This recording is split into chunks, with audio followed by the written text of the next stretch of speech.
wonderful.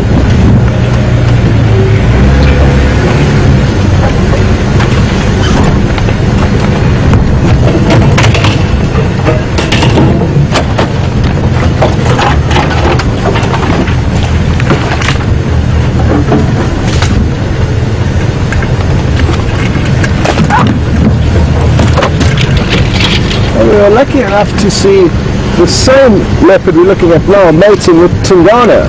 It was the big male who was mating with Tila yesterday. And Timmy in Kansas City, could we expect to see signs of a pregnancy from that mating with Tingana? It's important that you guys know that she didn't only mate with Tingana but also the Anderson male shortly afterwards. And I'm guessing that was maybe 3 weeks ago now. Maybe you guys can remind us of the exact date, but we'll probably only start seeing signs of a pregnancy about 2 months into it. So 2 months into the roughly 3-month period, we'll start seeing an extra flap of skin or tube on her stomach. But it's not easy to see. They're not heavily pregnant like impala or the other herbivores. Carnivores give birth to very underdeveloped young, which makes sense because if they were hugely pregnant they wouldn't be able to catch food for themselves. So whenever we saw her mating, to me, 2 months from then we'll start seeing signs of babies if it wasn't in fact a successful copulation, which I'm guessing it was.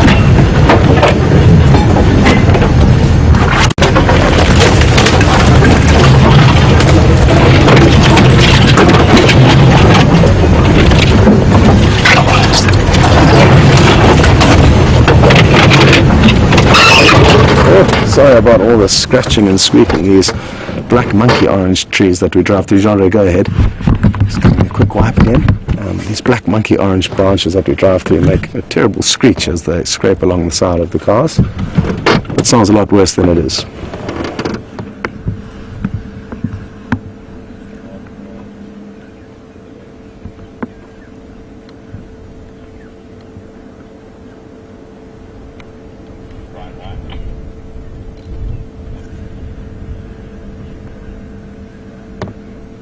There's some guests enjoying the action, and she's going to walk right past the back of her vehicle, it looks like.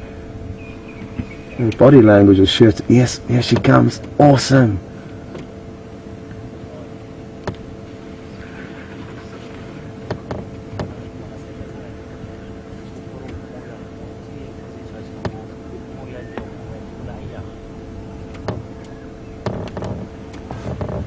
Interesting, John. Straight ahead of us, kind of 1 o'clock. There's a hyena. Look at this. 2 large predators in the same site, and can you believe it? I don't think this hyena knows that the leopard's here, but there is a strong chance that it's following the scent of this leopard, and they will follow leopards in the knowledge that leopards are good hunters and that they can steal their food from them.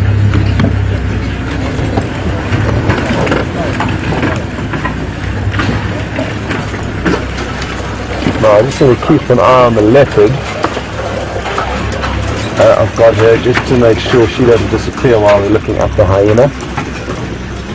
And this is going to be interesting.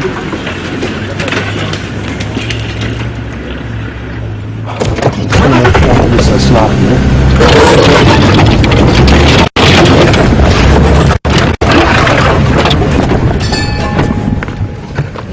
Go leopard, go leopard, go leopard.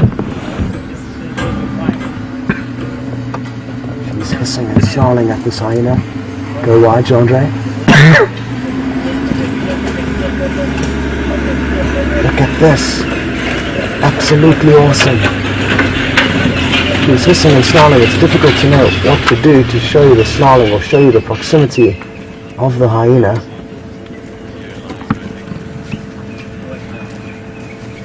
Look at this. Absolutely fascinating behavior. She's turned around to keep her sharp end facing him. And this hyena is just sniffing around in the area. I'm just going to creep forward ever so slightly quickly. Just sniffing go around to see if there's more roots or kills nearby. Okay.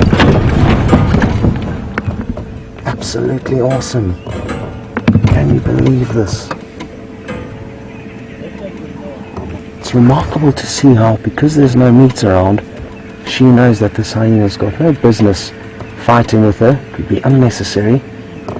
If she had a kill, that hyena certainly would put up a fight.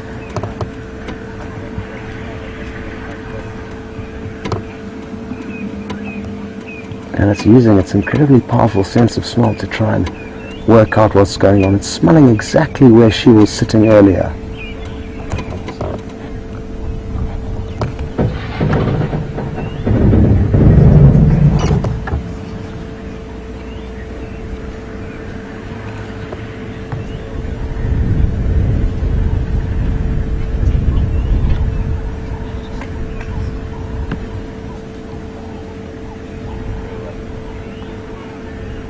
Well, Shadow's completely relaxed now and is actually grooming herself as the hyena reapproaches.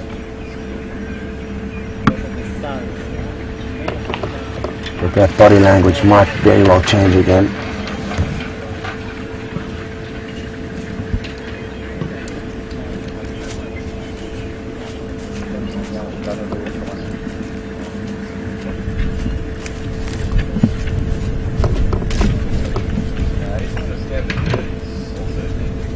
Just making sure there's no evidence of a kill anywhere.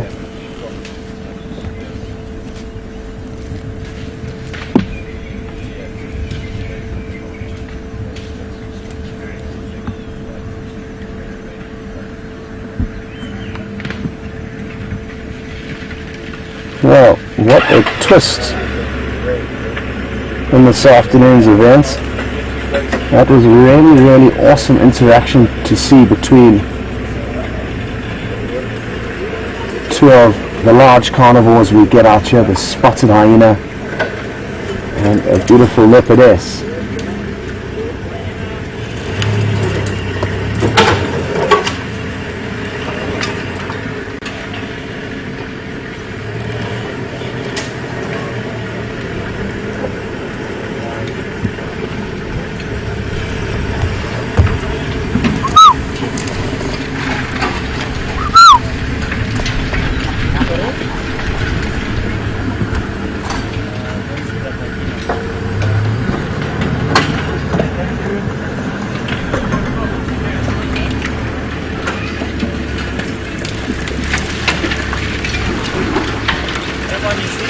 Now, I'm just going to double check what the standbys are for the sighting. As much as I would love to spend the rest of the afternoon here, I think there's a lot of people queuing up to come and see, and even though we are very different to the guides with their guests in terms of the amount of time they have to show them everything, it is important for us to try and behave accordingly when it comes to the standbys. Roy, how many people are standing by? I'm happy to make space. Okay, yeah, there we have to go, guys. There's 5 people queuing up to come here, so I'm going to go. And it has been awesome, everyone. We've had such a wonderful sighting of her, and it seems like she is going to relax for the time being. We got to see her stalking and chasing those impala, extremely exciting stuff. And then that interaction with the hyena, who would have thought we would get to see that this afternoon? Absolutely awesome. But like I say, there are 5 vehicles that are queuing in this rainy, horrible weather to hopefully get a glimpse of her, and I think it would make sense for us to give those people a chance. So we're going to move off. We'll try our best to go and find some other leopard now we can call everyone to. No, you're joking. I'm getting a bit cocky now. Right. That was fantastic. And rather than dragging you through the bundu bashing off-roading that we're about to go through, we have the pleasure of jumping onto Jamie's vehicle, who's heading off in the direction of another wonderful sighting that you guys should enjoy. See you later.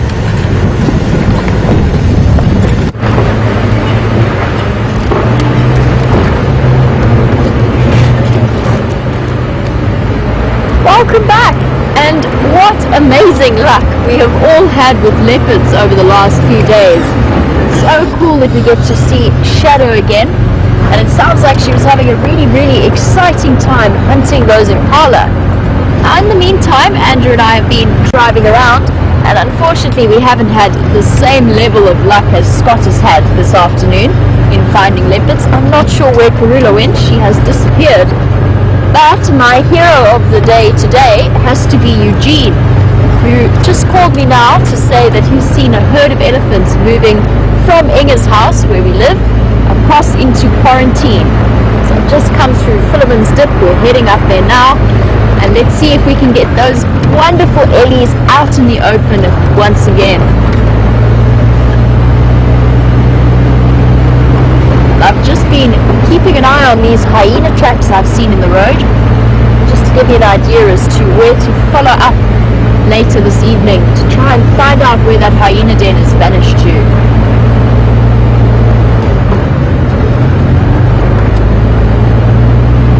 Oh, so excited to see more ellies. It's been such a special 2 days with them.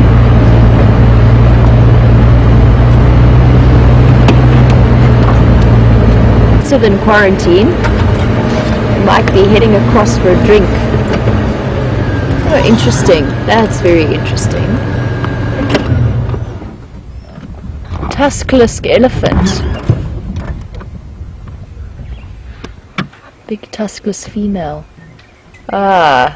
This is, I think, the same young group that we saw up at Buffelshoek Dam. Hello, big girl. It's got the 2 young and playful males, one of whom tried to come and intimidate us earlier this morning. Now, I'm sure you're wondering about the fact that this female doesn't have any tusks. And it's not unheard of, it's not common, but it's not unheard of for ellies like this to be born without tusks. It is a genetic thing, although it is possible that she broke them off as well, but most likely it's a genetic abnormality that has left her without tusks. That's very interesting.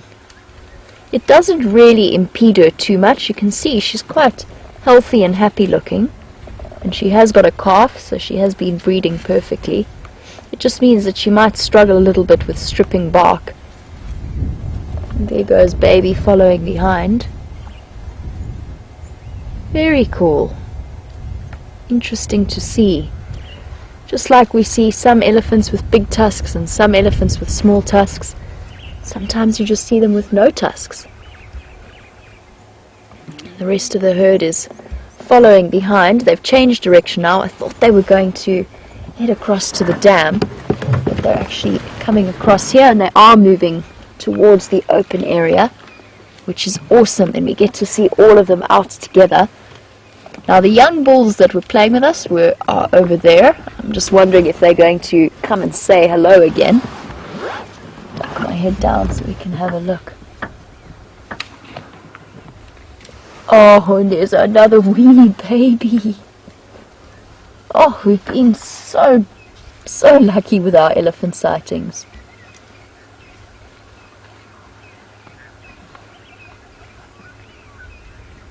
I wonder if this is our little baby from this morning.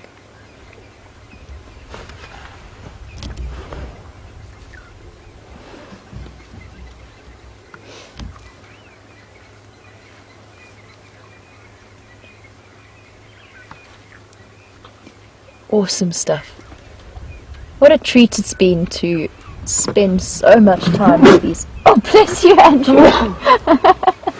Bless you. I was trying to hold it in. I know, I saw. Poor Andrew was desperately trying to hold back that sneeze, and as a consequence nearly launched off the back of the car.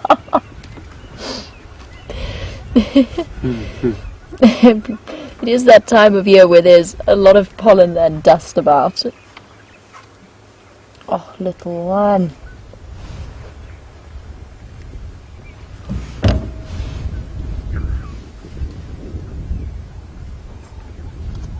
Some gentle rumblings happening there. Baby just stopped for a quick drink. And the mom's actually letting the others know, especially this younger one, not to come too close to her.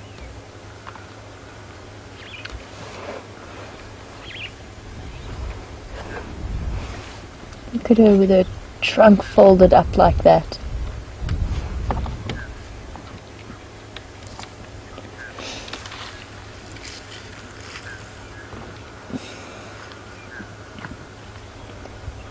Oh, sweet. Having a really good drink. Please, when we get some nice shots of this baby, definitely take screenshots and share them with us on hashtag Safari Live on Twitter.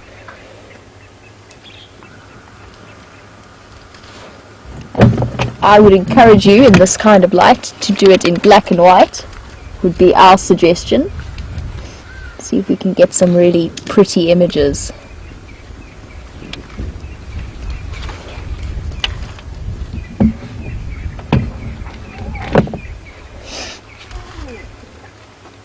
Oh, begging for milk.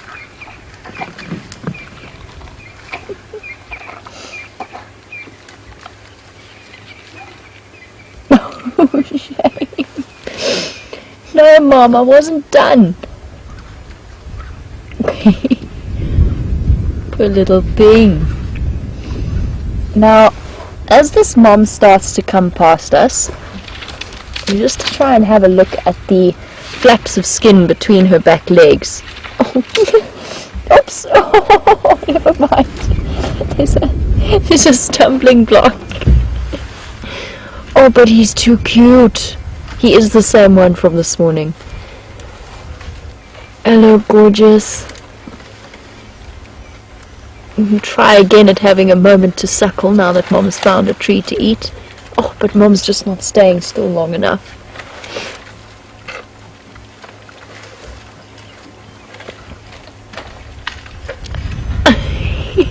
I really honestly think this might be the cutest baby elephant I have seen. He's such a character. Well, going to go and say, maybe not. Maybe Mom will let me drink again. No, Mommy's moving off.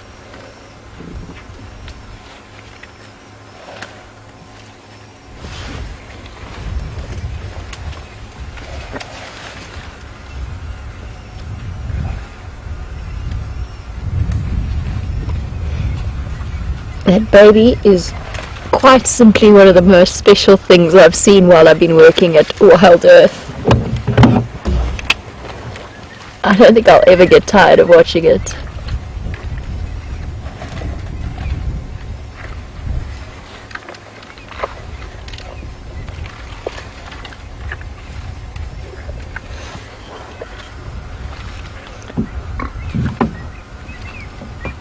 Now, apparently many of you are picking up on the fact that there is a herd of Ellies at Djuma Dam, and that could well be part of the same herd. We're not far away at all. We're just very close to that clearing, probably about 200 meters away from where those Ellies are drinking. I'm going to stay with this herd for now, just because we have got this wonderfully entertaining little baby. But it could well be part of the same herd. It could also be part of another herd that is moving through the area. It's not uncommon for elephant herds in the same sort of moving about in the same sort of area to interact with each other, and a lot of the time they can actually be related. Now, if an elephant herd does get really big, reaching 30 or 40 elephants in number, it's not uncommon for it to split apart, but still come together every now and again and spend a bit of time with their relatives and their aunts and their cousins. So it could be part of the same herd. I think it might be. We're very, very close to where they are, but we've got them moving so nicely out into the open, and we do have this incredible little character of a baby that I think we're going to stick around here for now. I'm going to stay where I am for the moment. I'll just have a look at what this little one's up to. Oh, still very unstable on legs. It might even be younger than I originally thought. Just seeing it out here. This morning I said it was probably somewhere in the region of 7 months. I'm starting to think it might be a little bit younger. And this little Ellie that it's with could well be an older sibling. There's a very good chance of that. Hello. Hello.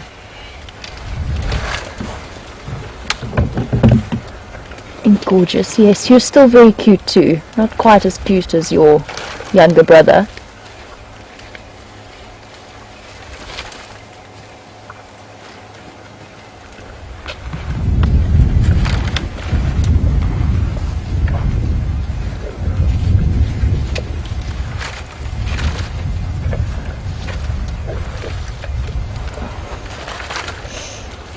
Look how special this is, this interaction probably between siblings here. There's a good chance that this is an older sister. That's why Mom is being so tolerant of her presence around her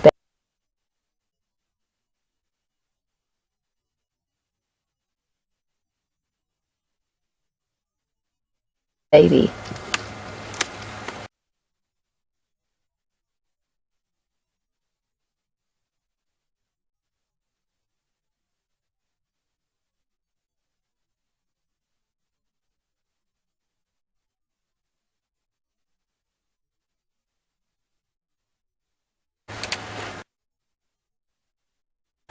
And she's very, very gentle. This little one is, this female is probably about 5 or 6 years old.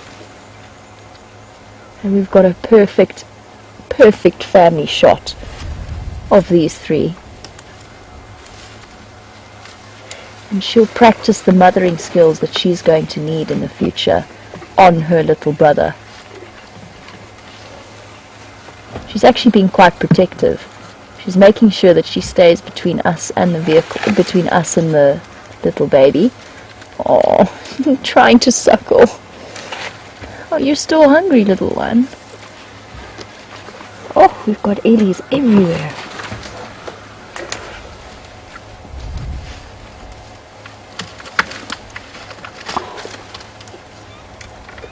I can't describe the feeling of peace that you get when you're with elephants. It's just something you have to experience yourself.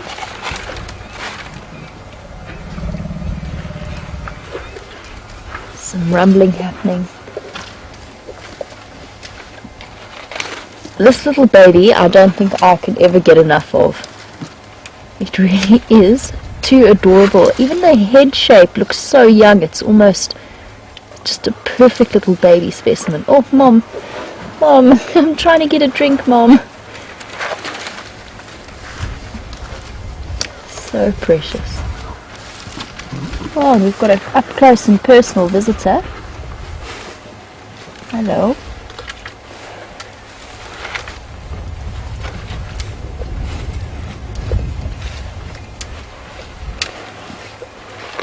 There's so much happening and there's so many levels of interaction here. Look at the way they're backing up, making sure that they still keep that baby in a safe position. It really is quite phenomenal to watch.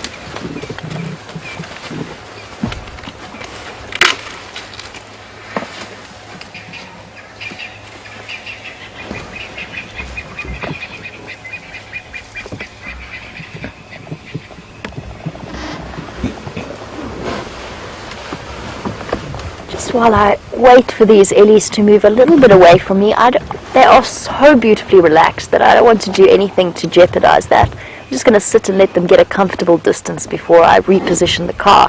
But in the meantime, Carol, you were wondering how old that little baby is. Originally I said 7 months. I'm starting to think he's a lot younger. I'm actually starting to think 4 to 5 months, and possibly even younger than that. I'm actually struggling to age him. He's not as stumbly and as uncoordinated as newborns are, and it puts him just over about 3 months, but he's still very, very young. And something that I picked up on, now all female elephants have that flap of skin between their legs, And that's a sort of a lowered labia. It's extended slightly downwards, just especially for when they give birth, so that the 100-kilogram baby fetus doesn't have to fall too far when they do actually give birth. And it also makes mating a little bit easier for them, so that the females, so it can happen very quickly, and the females don't have to bear the weight of the male on their hips and their backs for too long. Now, all of the females have those slightly drooping labia, but in this case, I've noticed that this mother is still, hers are still quite low down, and they do look a little bit raw, almost like you can still see evidence of the birth of that little baby, which tells me that it's not more than a couple of months old. But I'm just trying to weigh up the different levels of coordination. I'm going to say 4 months to 5 months old, could be even younger, but that's roughly where I'm putting it at. They've moved a comfortable distance, so we can reposition around them and find a nice spot to watch their goings on.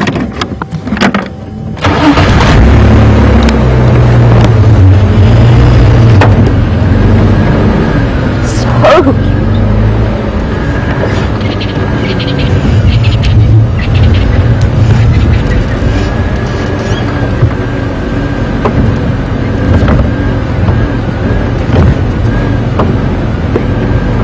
I really honestly cannot think of a better way to spend an afternoon. For me personally, to spend this much time with elephants as I have the last 2 days, and actually to spend this amount of time with this herd, has been truly special.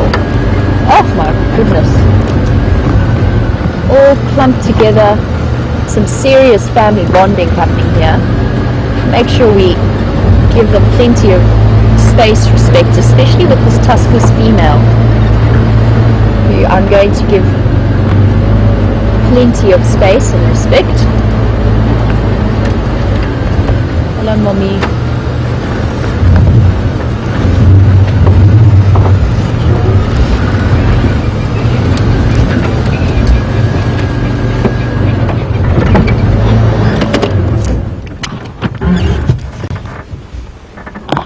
Oh, it's chilly and rainy.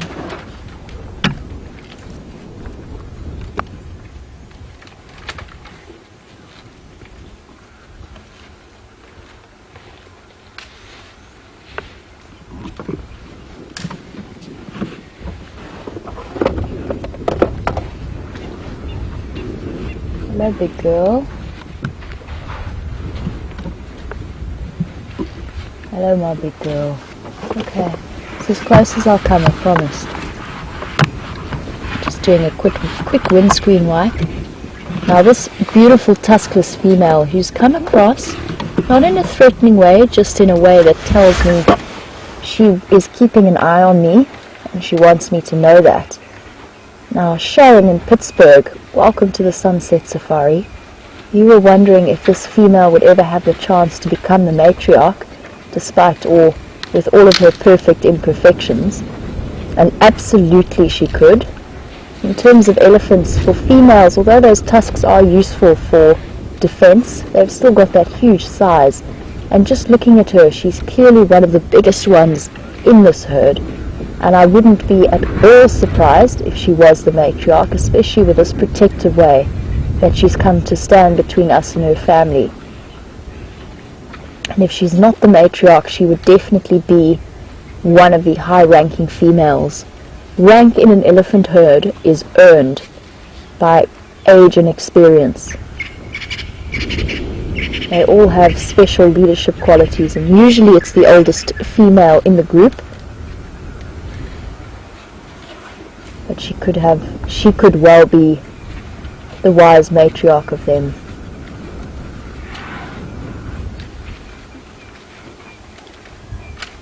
Alright, big girl.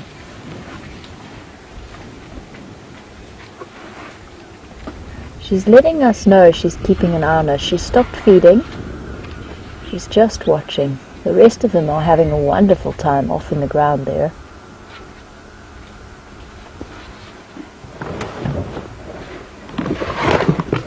Alright, big girl.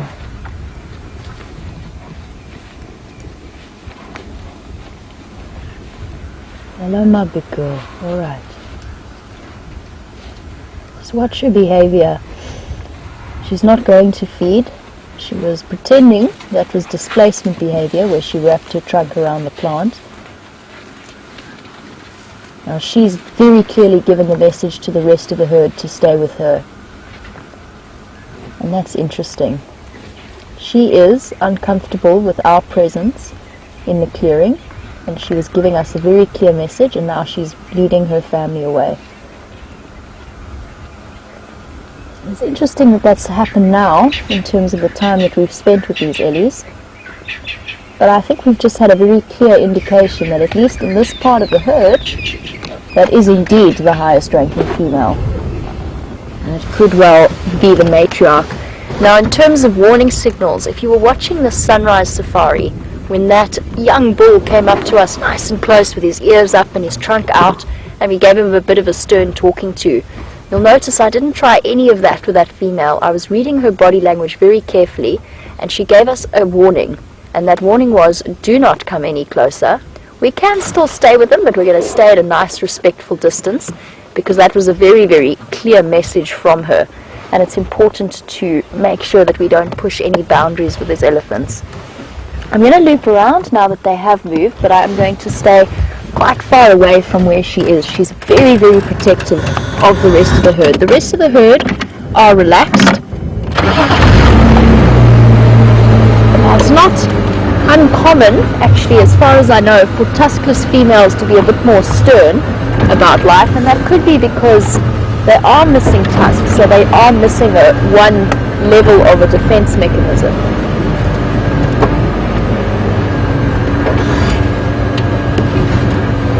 And I think they might even be making their way towards the rest of the family at the dam. And we shall proceed after them, but nice and slowly and cautiously. I'm actually going to take the road so that we don't cause any unnecessary noise and crashing.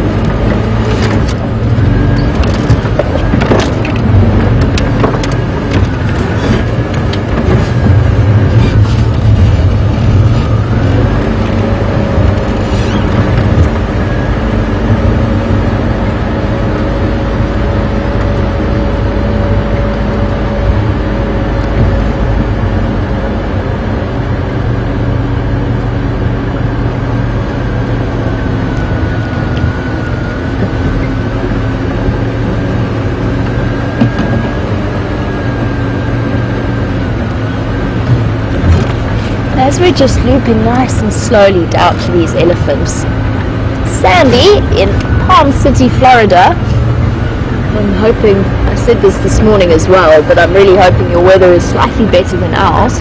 Ours is rather chilly, rather windy and rather drizzly. But Sandy noted that the elephant's nipple, which is up between, her nipples are up between her front legs, Sandy points out that they really are rather quite high, and would the mother, when the calf is newly born, would she bend down to help the calf feed? And that's interesting. It's actually not something I know the answer to. I'm just trying to think if I've ever seen them do that. And as far as I've ever seen, and I have seen newborn calves, they've always been able to stretch up and reach their mother's nipples. But I'm sure that elephants would definitely, if their babies, if it was a particularly tall female, if their babies were not capable of it, I'm sure that they would be smart enough to bend down for them. Oh, what a wonderful sight. I'm stopping here just because of that tuskless female giving us quite a clear indication that it was not acceptable to go too close. Look how many elephants we've got. 1, 2, 3, 4, 5, 6, 7, 8, 9, 10. 10 all feeding around one tree, and one little bubba at the back.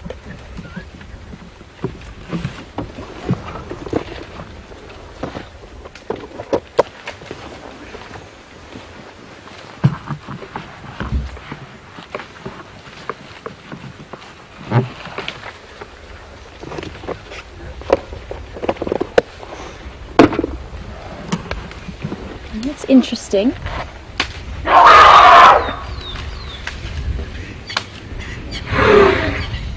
The female on the left of this marula is also missing tusks, and that's not the same one. That's a different individual. So just to the left of your screen, Just in case you were wondering what all of that raucous noise was about, it was just that one elephant got a little bit too close to the baby and it made that typical squealing noise that they do.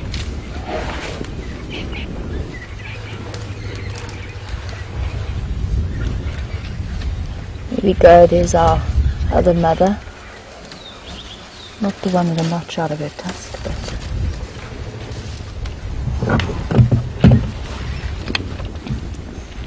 in a moment I'm actually going to suggest that we leave the sighting.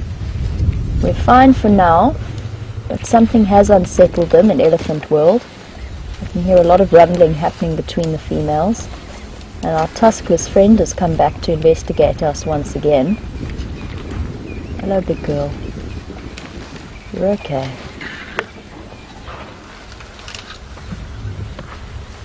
No, my big girl.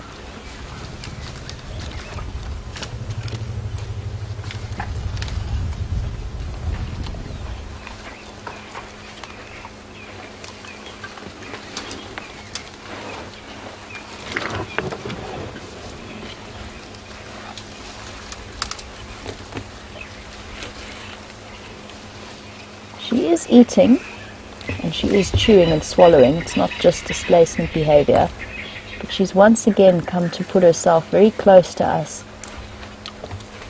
to make the point that we are not to come any closer.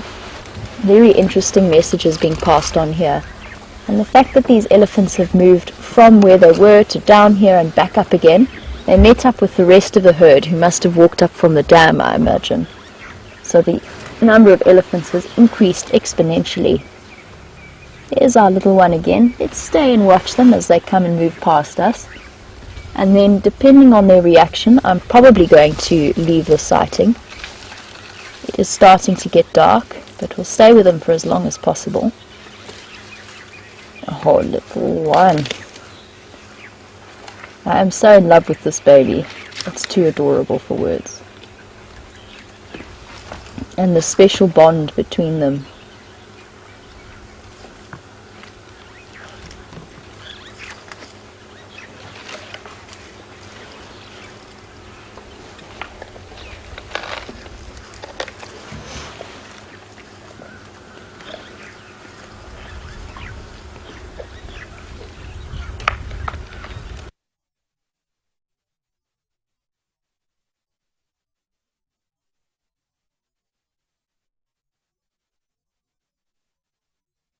Just going to enjoy the moment of peace as they walk past us.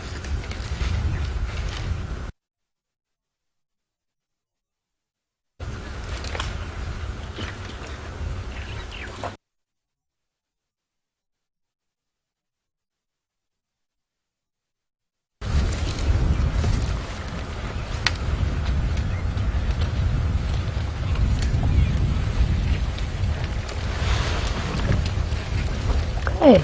We're not going to be starting the engine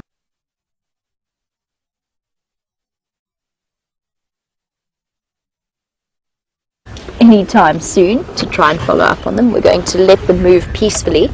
Just one more question that we have from Wolfgang while we've been sitting with this elephant. Well, Wolfgang from Sweden, welcome to the Sunset Safari. You were wondering if I could talk a little bit about the difference between African and Asian elephants. The most obvious being the size of their ears. I'm sure most people will know African elephants have very, very large ears in comparison to the Asian elephant's ears, which are probably less than half the size. Well, the other one of the main differences is their trunks. In African elephants, the lips of the trunk, so right at the end, it has two folds that work like this.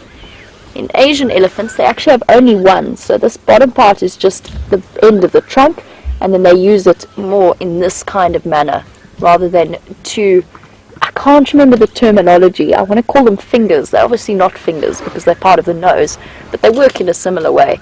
So African elephants have two, Asian elephants have one. Now as our Ellies move off and I want to just sit and gauge their mood a little bit longer, I believe that Scott has gone from a leopard to a leopard tortoise shell.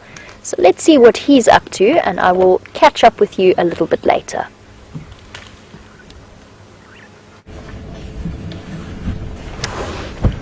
Welcome back, everyone, and it sounds like Jamie certainly did get you into a wonderful elephant sighting. Sounds like there was a little bit of excitement and danger at the end there, which is great stuff, and a bit sad that she felt like she had to leave the sighting, but certainly the right move on her behalf.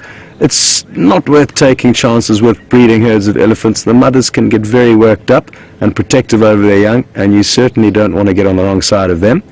Now, you would have noticed we have an artifact up here on the dashboard. It's another form of leopard, but the reptilian leopard, not the mammalian one that we were looking at earlier. And sadly this one is not alive, and as I slowly swivel the shell around, you'll see that it's been chewed on and broken up. Hard to tell by what exactly, but I'm guessing either a hyena or a lion. You've got to have very powerful jaws to be able to break into the hard shell of a tortoise. The reason why this is called the leopard tortoise is because of these beautiful leopard-like markings on the shell. And interestingly enough, we will be able to see a lot more of these in the summer months. They've been lying dormant during the winter. So quite sad that the first one we've seen this summer is a dead one, but we can gain some interesting information from it. And as I turn the shell over onto its side, you'll notice that the undercarriage is perfectly flat, and that indicates to us that it was a female. The male will have a very concave plastron, which is the term for the undercarriage of a tortoise, and that's so when he tries to jump onto the female's back for mating, that concave plastron fits nicely onto her shell, and he doesn't keep sliding off as he would if his shell was flat like hers, which would be highly frustrating for the male every time he tried to jump on. And who knows, maybe we'll get to see leopard tortoises in the throes of passion, just like we got to see the mammalian leopards in the throes of passion yesterday. So some interesting stuff and artifacts that we can find along the way. Even if they are dead, we can still find some interesting theories, and like I said, either hyena or lion would have fed on this. Quite often the young and hungry lion will be the ones that feed on tortoises. A junior would be a good example of a young, hungry male lion who may well be on his own in the coming months as the Birmingham boys put more pressure on him to move off away from his natal pride, which is the Inkahuma pride. And very often I've seen young male lions who are desperate, no longer have their mothers, sisters and aunts to help feed them, and it's tortoises that they rely on. So I'm just going to jump out and put this back where I found it, which is just on the side of the road here, and then we're going to continue.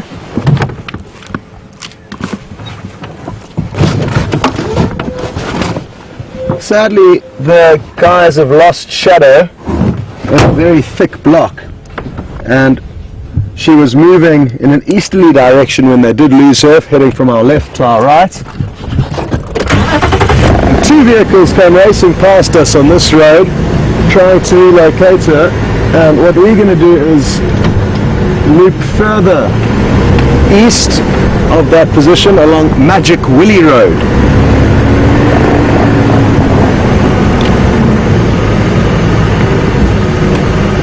The mist, or rather drizzle, is beginning to fall quite heavily, and if it continues to do so, we may need to wrap up this sunset safari, but we're not quite there yet. But as we drive, the amount of moisture that gathers on the camera may start becoming detrimental to the well-being of its longevity, and we of course don't want any of our equipment to break, because then the safaris would come to a serious standstill. So we'd rather just stop if the weather gets too bad.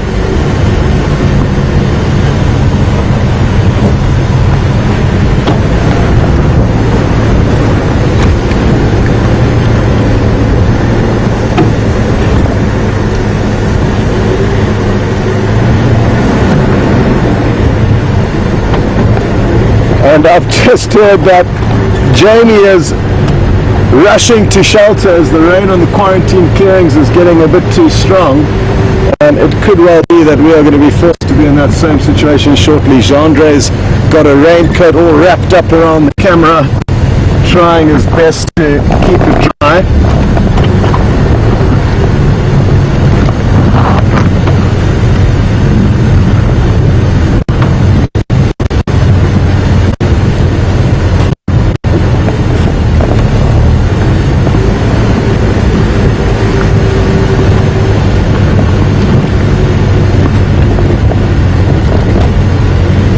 Shadow could pop up at any time here, and the good news is because she's headed back in this direction, who knows, maybe she wanted to come back and relocate her cubs and Dile.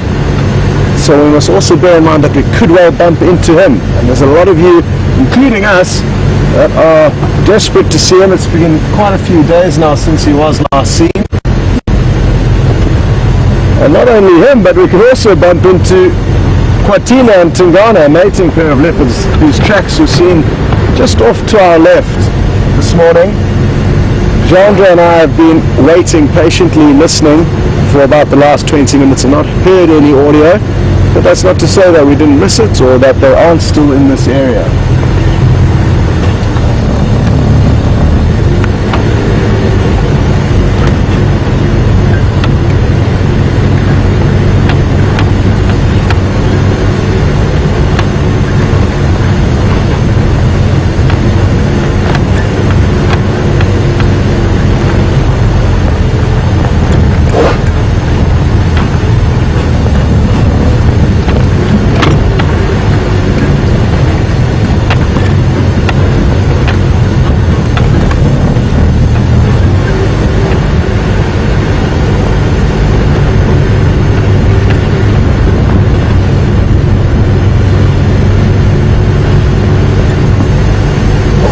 A few impala up ahead of us here.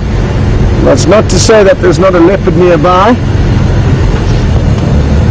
People often have the false impression that if they see impala that are in a relaxed state, it means there's no predator around, but the predator is often unbeknownst to the prey animals until just before it pounces. They are all quite skittish though, and it's these windy conditions that are causing them to run off. Apologies for all the dots of moisture on the screen, but it is what it is. It's a live safari and we've got no control over the weather.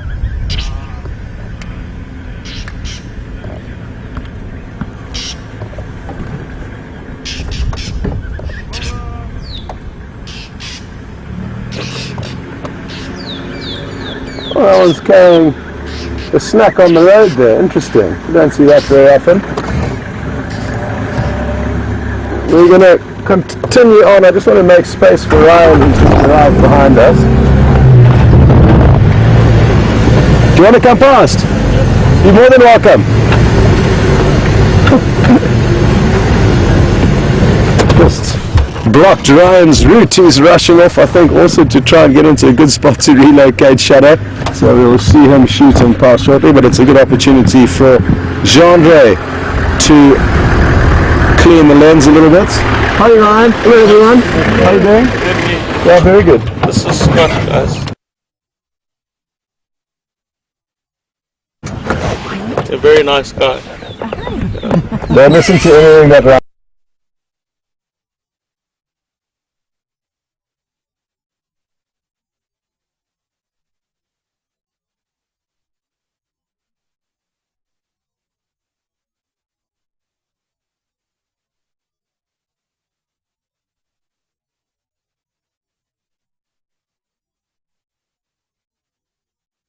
Tells you about me.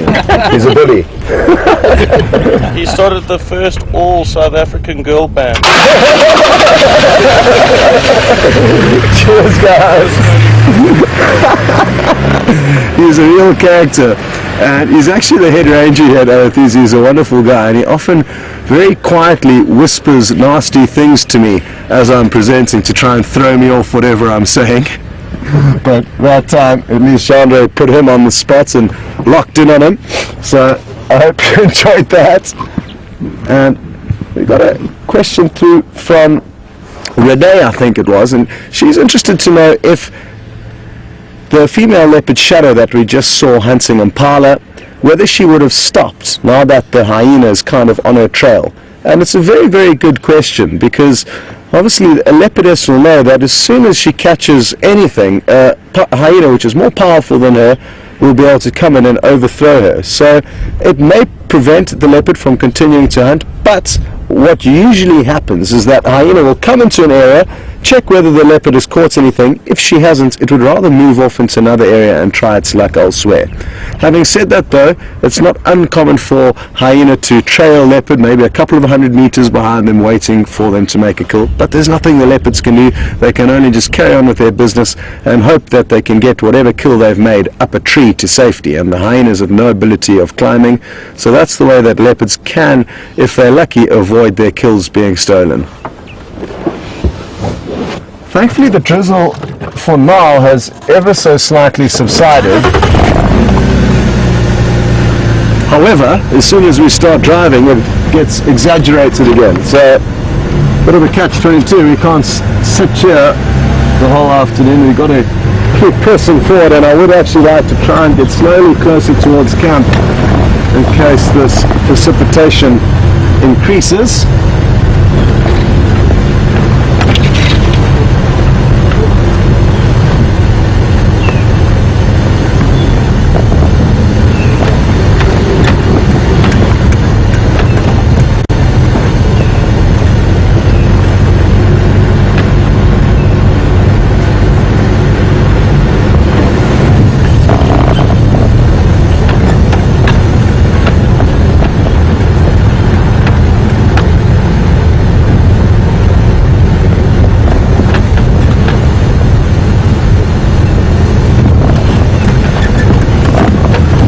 Wonderful that today Jamie managed to find Karula this morning, and Karula is the mother of Shadow.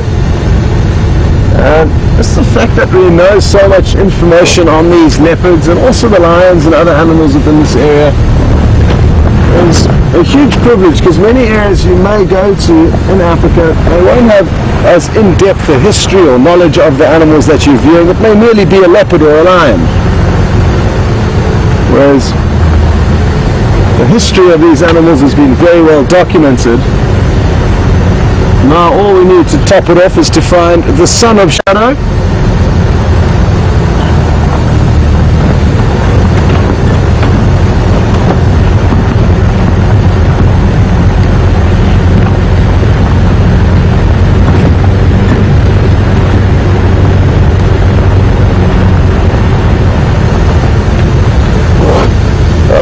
Another interesting question as to what we think this leopard might do now is from Remay on Twitter, and we're interested to know, do we think that she would carry on hunting or possibly go and look for Sindina, a cub? And it's so hard to say. I mean, she often returns to Sindina after a fruitless hunting exercise, and that could well happen again this evening. It all depends, you know, on what they did this morning or when she last left them, which is information that we do not know, Remay. So very difficult to make a calculated guess as to what she has done or plans to do now. But I think she may have just been relocated. So I just need to listen carefully to the Crackly Game Drive channel and maybe chat to the guys and see if she has been located firstly, and then secondly, if there's possibly a spot for us to rejoin.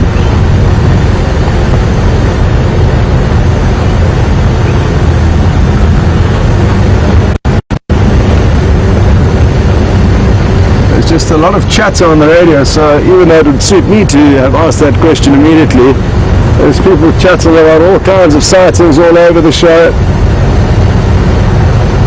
and I therefore now have to wait my turn to communicate. But what I'm going to do is I'm just going to head into the area where I think she has been relocated and take it from there.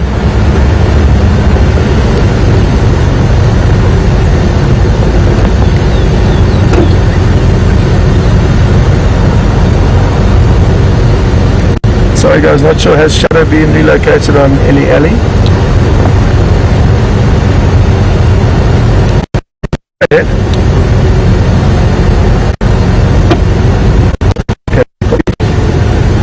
I'm happy to lend a hand and move out if we do relocate. So, an invisible fourth vehicle to help out.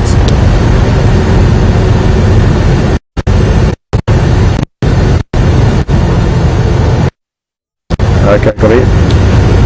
So what I just said there is that I'd be happy to help these guys relocate on the leopard. I assumed that there were still 3 of them searching for it, and that is the limit to how many vehicles will be allowed to work any given area for either tracks or relocating an animal. And that's so that if and when she is found, it's fair that all 3 of those people can join the sighting. It's a limit of 3 vehicles per sighting. But I said that I'm more than happy to help, and as soon as we found her, just move out, because our operation is largely different to the guys who've got huge time pressure to find the animals and show their guest animals before they leave. The mizzle's getting very thick, the drizzle, and Chandra is not convinced that we are going to be able to for much longer, neither am I. So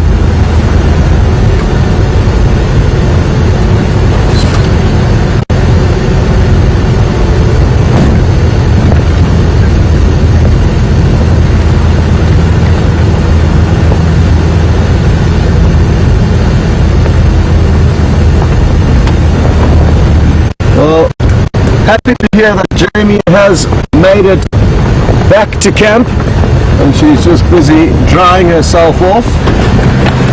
But at least that vehicle's safe and sound and undercover, and I think it would be foolish of us not to do the same thing. But we've got good news. We'll be able to show you one last animal before we say goodbye, and it's very well camouflaged sitting in the road.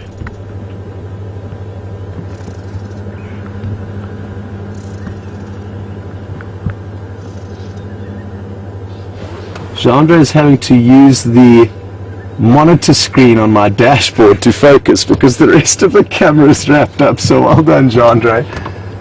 And what a beautiful bird this is. It's a nightjar of sorts. I'm not sure exactly which one. There it goes. But good to end off the sunset safari, which we are going to call it a day now. It doesn't make sense for us to risk ruining any of this equipment and therefore hampering future safaris with all of you. But thank you so much for joining in the action. It's been another memorable afternoon out here in the wilderness. Don't forget the little duiker we got to see, but of course Shadow and that hunting as well as the interaction with the hyena was wonderful. The time you got to spend with Jamie and the elephants also sounded fantastic. So all in all, another very good safari. Thanks to Chandra on camera and to Jess and Nikki for directing the show from the final control room. Jamie does say goodbye and thank you, but she's busy trying to sort out her vehicle and get all that paraphernalia in a dry state and make sure everything's okay. And Andrew also says goodbye. We will see you all for the action tomorrow. Let's hope the weather clears and look forward to whatever happens when we get out there.